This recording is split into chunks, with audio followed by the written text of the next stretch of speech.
Hello, Assalamu alaikum and welcome back to my channel. And today is 7th episode of काला जादू.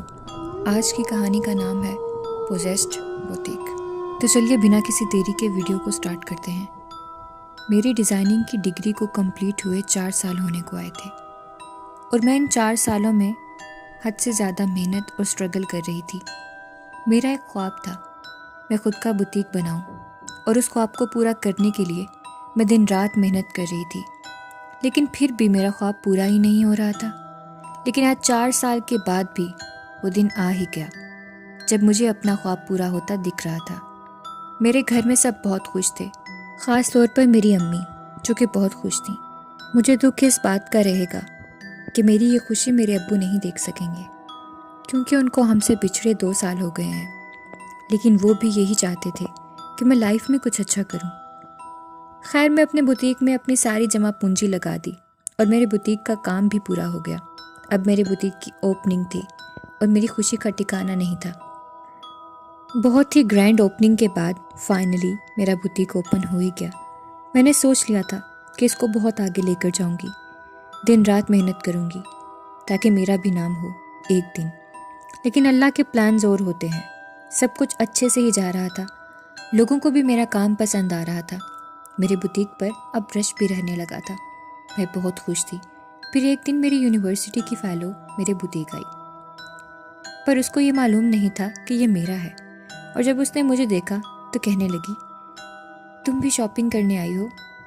बहुत सुना था इस बुटीक के बारे में, न्यू ही ओपन हुआ है, तो इसलिए मैंने सोचा कि मैं भी कुछ ख़रीद लूँ. फिर मैंने उसे कहा, जो मर्ज़ी लो, तुम्हारा ही है सब. तो कहने लगी, क्या मतलब, मेरा अपना कैसे हुआ? तो मैंने उसको बताया कि ये मेरा ही बुटीक है. मुझे अच्छा लगा तुम आई. फिर उसने कहा, मुझे बहुत खुशी हुई है कि तुम्हारी मेहनत रंग ले आई. फिर हम दोनों ने एक दूसरे से नंबर एक्सचेंज किए और वो अपने घर चले गई. फिर उसने घर जाकर मुझे मैसेज किया और हाल पूछा. हमारी हर दूसरे दिन अब बात होने लगी. फिर अक्सर वो मेरे बुटीक पर भी आ जाती थी, तो कभी मैं उसको फ्री या कभी एक्स्ट्रा डिस्काउंट के साथ चीज़ें देती. खैर, करते कराते तकरीबन 6 महीने गुजर गए और मुझे समरा का फ़ोन आया. समरा, वही मेरी यूनिवर्सिटी की फ्रेंड. उसने फ़ोन करके बोला कि यार, मुझे कुछ उधार पैसों की ज़रूरत है, तो क्या तुम मुझे दे दोगी? मैं जल्द ही तुम्हें वापस कर दूँगी.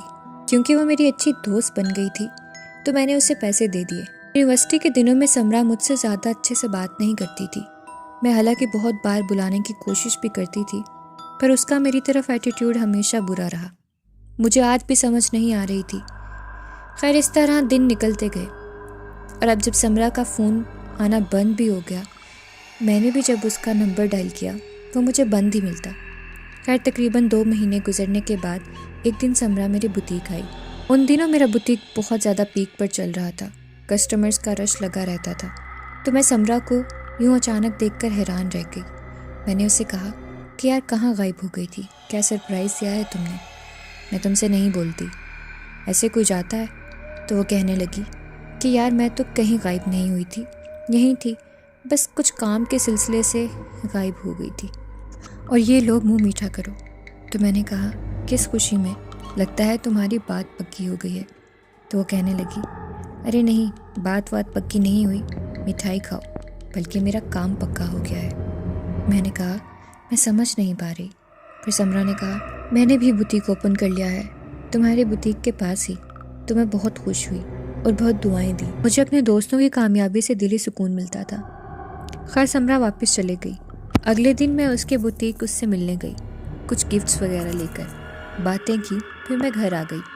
मेरा काम इतना ज़्यादा हो गया था कि मुझे वक्त ही नहीं मिलता था. तो मैंने जब समरा से इस काम के बारे में पूछा तो वो कहने लगी कि यार, क्या बताऊँ, तुम्हारा इतना पुराना बुटीक है लेकिन मेरा बुटीक हफ्ता भी नहीं हुआ ओपन हुए, तो ऐसा रश है कि क्या बताऊँ. रोज़ इतना रश रहता है, वक्त ही नहीं मिलता किसी से बात करने का. तो मैंने कहा कि यार, ये तो बहुत अच्छी बात है. मैं कभी इससे जली नहीं थी क्योंकि मुझे अपने काम और मेहनत पर यकीन था कि मैं और आगे जाऊँगी. एक दिन मैंने अपनी वर्कर्स को बात करते हुए सुना कि समरा मैडम का तो इतना बड़ा बुटीक है, उन्होंने तो जरी मैडम से भी बड़ा बनाया है. तो दूसरी वर्कर ने कहा कि चलता तो फिर भी नहीं, सारा दिन बंद पड़ा रहता है, जब खुलता है तो अंदर एक भी बंदा नहीं नज़र आता। तो आपस में हंसने लगी और एक ने कहा कि उनका बिहेवियर है ही ऐसा, उन्हें अपने वर्कर से बात करने का भी तरीका नहीं है, इतनी बुरी तरह से पेश आती हैं। वो तो मैडम से भी जलती हैं।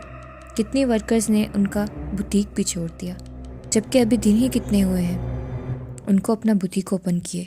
ये सब सुनकर मुझे हैरत हो रही थी कि जो ये सब बोल रही हैं, क्या वो सब सच है? अगर वो सब सच है तो फिर समरा ने मुझसे झूठ क्यों बोला? इतने में समरा आ गई और उस दिन उसने बहुत अजीब अजीब सी बातें की और शो ऑफ करने लगी कि यार तुम अपने डिज़ाइनर्स पर ध्यान दो और अपने डिज़ाइंस पर भी, क्योंकि ख़ास नहीं आ रहे कुछ, बुटीक पर और तवज्जो दो। तो मैं उसके इस बदले हुए रवैये से बहुत ज़्यादा हैरान हो गई कि कल तक तो तुम इतनी मीठी बन रही थी जब तुम्हें काम था, और आज फिर वैसे ही बिहेव कर रही है जिस यूनिवर्सिटी में किया करती थी। जेलसी ख़त्म नहीं हुई थी उसकी। खैर, इतने में मेरे कस्टमर्स आ गए और मैं उसको वेट का कहकर चले गई, लेकिन वो जा चुकी थी। अगले दिन जब मैं ऑफिस के लिए रेडी हो रही थी तो मुझे मेरी रिंग नहीं मिल रही थी। बहुत ढूंढी मगर नहीं मिली। मैं बहुत परेशान हो रही थी, मिलती भी कैसे? वो तो उसने उठा ली थी